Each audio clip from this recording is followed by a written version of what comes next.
Garantir une éducation de qualité accessible à tous est devenu plus que nécessaire pour les pays en développement. Ils sont encore des milliers d'enfants qui ne vont pas à l'école et des facteurs tels que la culture, la démographie ou encore la pauvreté expliquent une telle situation. L'éducation est un ensemble. Et cet ensemble sert à la société, sert à sortir la société des autres marasmes au niveau de nos pays. Et donc pour cette raison, nous pensons qu'un effort élargi doit être fait, non seulement pour le financement, mais aussi pour la gestion rigoureuse et rationnelle. Les États sont les premiers bailleurs de leur éducation. Néanmoins, les budgets alloués par les gouvernements ne permettent pas de scolariser tous les enfants. Un financement qui fait alors défaut et explique l'importance du partenariat mondial pour l'éducation. L'école publique est présentée comme alternative pour permettre à ces couches d'accéder à l'éducation, mais là encore, des difficultés existent. Comment avoir cette école publique sur laquelle compte la majorité des Sénégalais, sur laquelle comptent les ménages les plus démunis, pour pouvoir aujourd'hui faire de l'école un ascenseur social, espérer changer de situation sociale à partir de l'éducation et de la formation. Ce sera les enjeux pour le Sénégal. La question des politiques d'éducation et de l'élaboration des budgets d'éducation pose problème.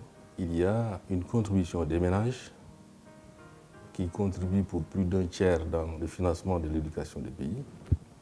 Et il y a la contribution de l'aide internationale des pays du Nord qui nous aident dans le financement de ces politiques, mais aussi une bonne partie vient de l'État. Une aide extérieure, certes capitale, toutefois certains acteurs craignent qu'elle soit insuffisante sur le long terme. L'on invite alors les gouvernements à générer leurs propres ressources et assumer totalement cette question de l'éducation, qui doit prendre en compte les apprenants, mais aussi les enseignants et les infrastructures. En 2015, les États ont défini au niveau international et approuvé un nouvel objectif de développement durable pour l'éducation, une éducation inclusive, équitable, de qualité pour tous. Même si le financement extérieur est important, c'est un tout petit pourcentage. On sait bien que la majorité du financement de l'éducation est un financement domestique. Donc il est important que ce financement aussi soit augmenté, car il y en a besoin pour mettre en œuvre cette ODD, pour avoir véritablement des systèmes éducatifs ouverts à tous, qui soient équitables, qui s'adresse à toutes les catégories d'enfants, aussi bien les plus vulnérables que les filles. La question de l'éducation des filles est un aspect très important. Donc il est crucial que les États aujourd'hui s'engagent au niveau mondial, au niveau régional et au niveau national. Nous allons suivre de très près et pousser les États à respecter leurs engagements. Nous devons travailler à autonomiser le financement de l'éducation dans nos pays. Renforcer le financement domestique est un enjeu capital, sans lequel on ne peut pas faire face à ces défis ou relever ces défis. Or, nous savons qu'en Afrique, nous avons suffisamment de niches qui puissent nous permettre aujourd'hui de financer correctement et de manière durable nos systèmes d'éducation et de formation. Je pense qu'il y aura, de la part des États africains, beaucoup d'efforts à faire pour mobiliser un financement au plan national, ce qu'on appelle généralement le financement domestique, à travers la taxation des ressources minières, des ressources touristiques et des revenus qui viennent des grandes compagnies de télécommunications, etc., etc., pour financer l'éducation. Pour que le financement domestique de l'éducation soit une réalité et plus un mythe, des acteurs proposent l'union des forces entre gouvernement, société civile, communauté, afin de travailler ensemble sur les stratégies à mettre en place pour relever ce défi. Au niveau de l'Afrique, il faut dire que le problème se pose encore avec plus d'acuité en termes de financement de l'éducation. La tendance est effectivement à l'augmentation de la part des budgets alloués à l'éducation dans beaucoup de pays, ce qui est déjà une bonne chose.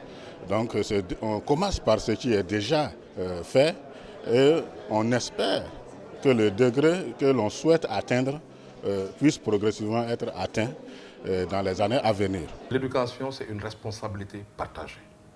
les communautés ne doivent pas laisser les questions éducatives entre les seules mains des enseignants et des gouvernements. Il faudrait qu'il y ait une forte responsabilisation, une bonne participation des communautés autour de ça. Et c'est cela le sens des coalitions nationales éducation, qui aujourd'hui ont aussi la chance d'avoir un réseau régional qui s'appelle ANCEFA, où ils ont la possibilité d'échanger des bonnes pratiques, d'échanger des données, pour qu'on puisse accélérer les processus. Parce qu'actuellement, on n'a plus rien à inventer. Tout a été expérimenté quelque part. Comment coordonner nos actions, comment apprendre des uns et des autres, comment avoir des données plurielles qui puissent nous permettre d'accélérer les processus, ça c'est un enjeu. Au Burkina, beaucoup de choses. Si vous voyez un peu ce qui se passe chez nous, c'est à peu près la même chose dans presque tous nos États africains. C'est d'abord les conditions d'études, c'est aussi les conditions salariales des enseignants. Nous avons comme préoccupation essentielle la question des infrastructures, le financement de l'éducation autour duquel nous sommes aujourd'hui. Depuis le forum de 2000 de Dakar, où les pays se sont engagés à allouer au moins 20% de leur budget à l'éducation. Nos États ne manquent pas de ressources. Nos États manquent d'initiatives pour s'engager véritablement à augmenter le budget. Le cas du Togo, par exemple, je vous donne un exemple pratique. Au Togo, par exemple, il y a la société qui gère l'électricité, la compagnie énergie électrique du Togo.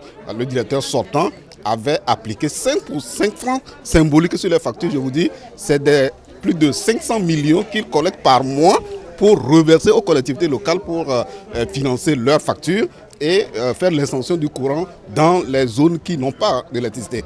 Ça veut dire que c'est possible de mobiliser les fonds. Aujourd'hui, l'État gagnerait à rendre le plus accessible possible l'éducation.